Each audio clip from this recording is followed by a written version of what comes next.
Abandoned shopping carts and broken bus shelters are a common sight in the more urban parts of Winnipeg.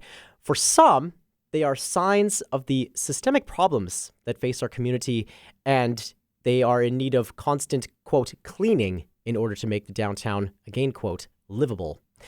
For others, these things represent the various ways of living for those who call the downtown home, particularly in the urban Indigenous population. This convergence of perspectives is the subject of Junxions, spelt with an X, on display right now at the Urban Shaman Gallery in the Exchange District. It invites viewers to consider the desire to, quote, clean up neighborhoods as a colonial practice that erases stories and homes in the name of development.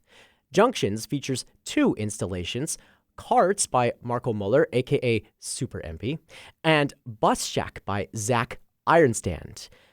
Zach and Marco join us via video this morning. Hello, guys. Hey, hello. Thanks so much for taking the time. Maybe we'll start with you here, Zach. How often do you run into this perspective that the downtown is dirty and needs to be, quote, cleaned? You know what? Every single day, probably. I live in the Exchange, so I'm pretty close to all of these areas.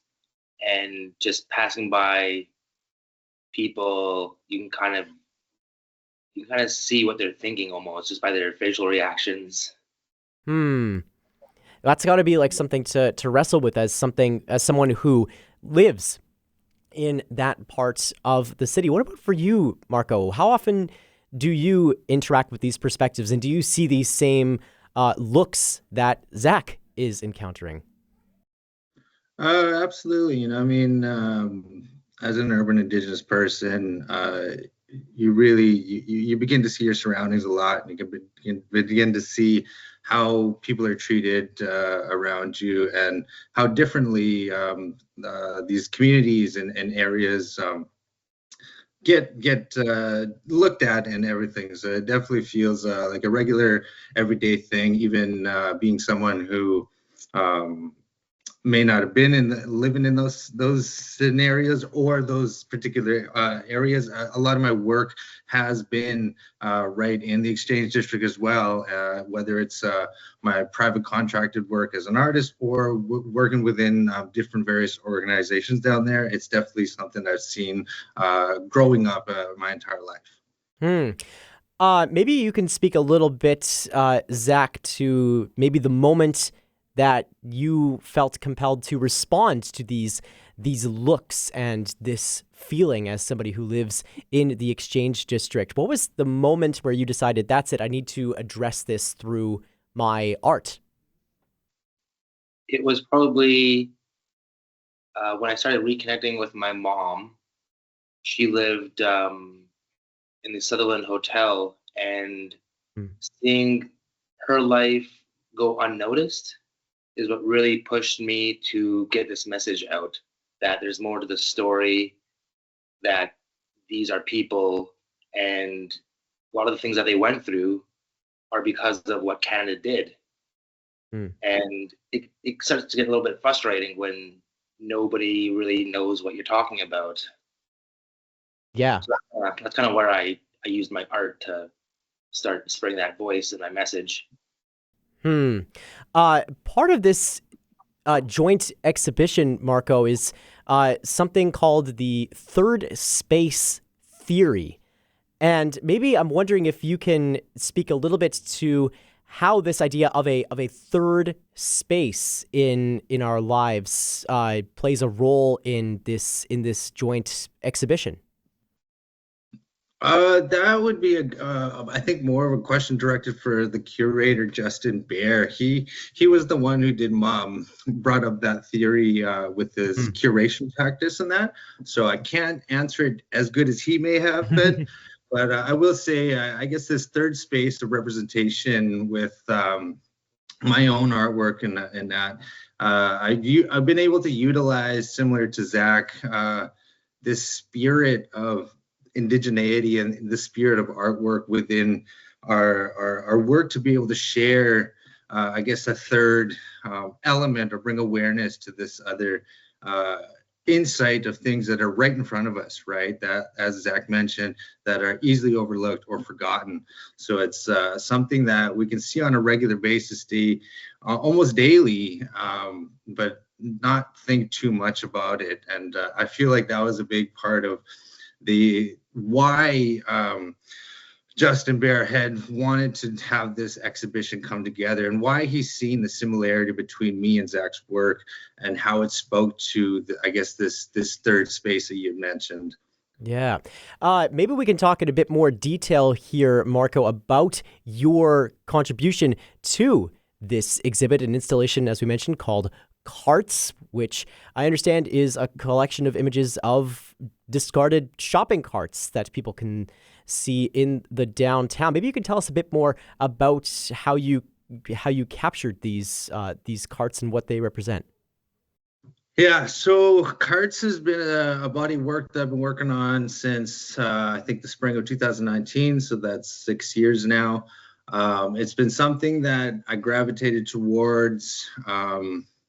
I wasn't sure exactly why I gravitated to it in the beginning. I just stumbled across one that is in the series. It's titled Splash. I found this one card that really drew me in, and the spirit. I talk about the spirit of art, and it's something that is been passed on for generations as Indigenous artists.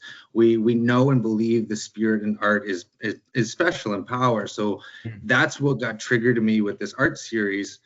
But it was something more focused on, as it developed over time and years, that it was something about myself and developing a body of work that was true to who I am. And it was kind of about a self-discovery. However, I do know that shopping carts have a connection to virtually everybody, right? When virtually everyone has some sort of connection to it. So it was able to speak volumes to the audience in very different ways. And that really does come in based on a lot of privilege and wealth status I can find that would determine how people see it in their own way. So the way that it may mean to myself and what I discovered with it may be entirely different, including the aspect of some of these cards are found in various of urban settings, whether it's downtown on Main Street in Higgins, right by the Manwin Hotel, or it's in the riverbanks of the Assiniboine. These cards, they have a story to tell, and they represent so many different elements and people, right? There's a connection to these things as could be as simple as children playing or just discarding something to be hooligan teens or whatever, or it's something even deeper of speaking more on classism and poverty, or even stuff as not poverty, but as pollution in that. So finding these things in our waterways and how that these items are so quickly discarded in public spaces that is often overlooked on like who or why these are there. So that's a way in which the images are being captured. And Zach, maybe your piece is something that introduces something completely different, which is like you're placing objects within bus shacks for your piece, Bus Shack. There we go. What can you tell us about the process of creating Bus Shack and how you interacted with these inescapable parts of the downtown? So tying back to the third place theory, when you have two separate cultures coming together, that interaction creates a whole new space. And we see that in my art within the bus shacks. So you have people who don't have an address, they need a place to stay, and they resort to these bus shacks without anyone really going too much deeper. They just see that. They don't see them as a kid growing up. They don't see the residential schools that they had to go through, all the displacement and pain. And so when I chose to make a bus shack look like a house, almost like a living room with a rug and furniture, it really provokes that thought of housing. And I really wanted to tie these two cultures together and Yeah. just kind of make people do a little bit more, I guess, research maybe. To prompt maybe a deeper engagement. I mean, bus shelters in particular have been the subject of a lot of attention in recent years and are in many ways the front line of this debate about third spaces and homes in the downtown. What sorts of other thoughts are you hoping that Bus Shack prompts in people who go, I can't believe people are living in a bus shelter. Look how dirty. Look how they're making things unsafe. What do you hope to prompt in people who have maybe these thoughts about how to, again, clean up a bus shelter? I really wanted to show people that that's exactly who they are. They are people, and what does it take to cause someone to resort to something like this? And could it happen to them if the same things happened? I think a lot of people do, walk past these situations and they don't want to think about it any further. But by making it a little bit more creative, I think people actually might spend a little bit more time just wondering, like, um, is there anything that I can do, maybe? Yeah. Marco, what sorts of reactions have you received as people have been interacting with your installation?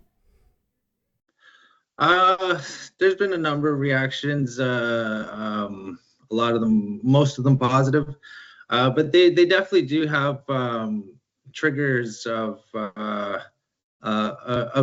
houseless community, the community who do live out on the streets, and who a lot of individuals whose homes are these shopping carts, right? So a lot of the shopping carts that you see out in the public, they did at once belong to somebody that may have been carrying all their belongings or homes, right? And although my particular body of work tries not to focus on those carts are very much evident and more in front of our eyes than some of the ones that I have found. And the reason why I say I choose not to focus on those is because I don't know those people and I don't know their stories. So I don't want to highlight something that I can't speak on. But so my particular journey with this body of work has been very important and powerful to myself as an individual. It was one of the first bodies of work that I had that would establish my emerging career as an artist. I had a solo show once before showing other photos from this series back in 2019. And I've kept on to it because I needed it. That show that I had once before was incredibly special and powerful, but it wasn't quite what I had envisioned for what I wanted for this body of work. And I held on to it for, like I said, 6 years now, because I wanted it to be what I wanted, the vision I had. And this show at Urban Shaman is exactly what I had envisioned for this project, but even better. It's gone even beyond what my expectations have been.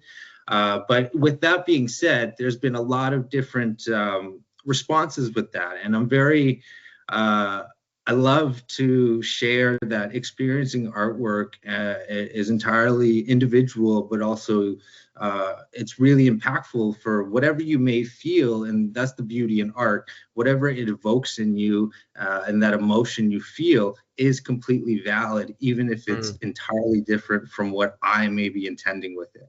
So like, that's what I love to take away and listen to people's responses and what they see and feel within my art.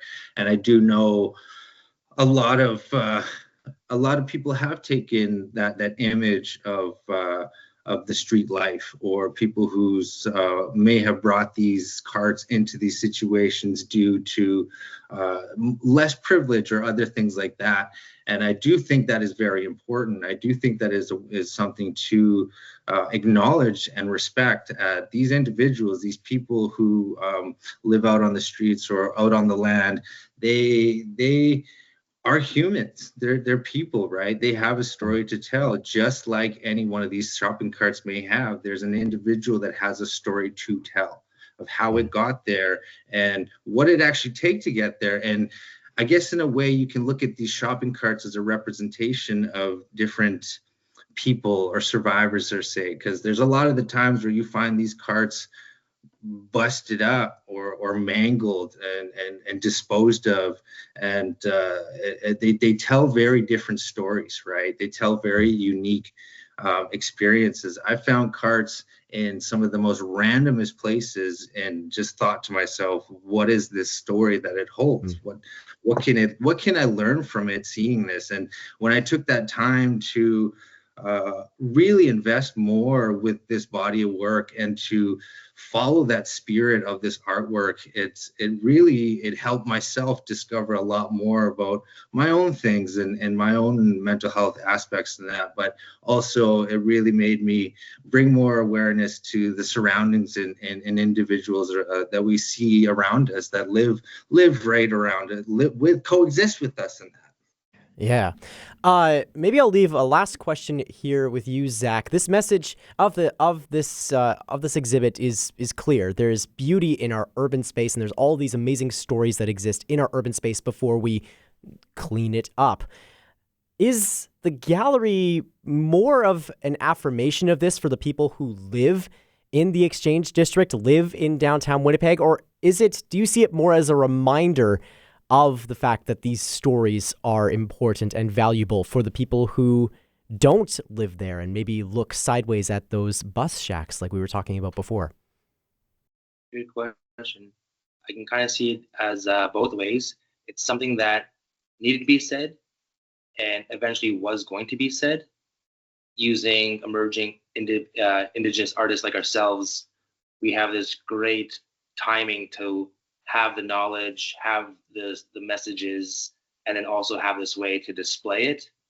And I feel like it was bound to happen. And now that it has, people have a place that they can actually go and retrieve this message. A lot of art galleries are going to be leaning towards people who aren't in the Indigenous communities, but it's just one of those steps we have to do to move forward, is make this more mainstream, get it out there, and let people really do some deep internal thinking. Yeah. It's a really powerful exhibition, and I hope people get a chance to go out and see it. Marco Muller and Zach Ironstand, the artists behind Junxions, thank you so much for joining us on Classic 107 to tell us more. Yep, thank you. Thank you.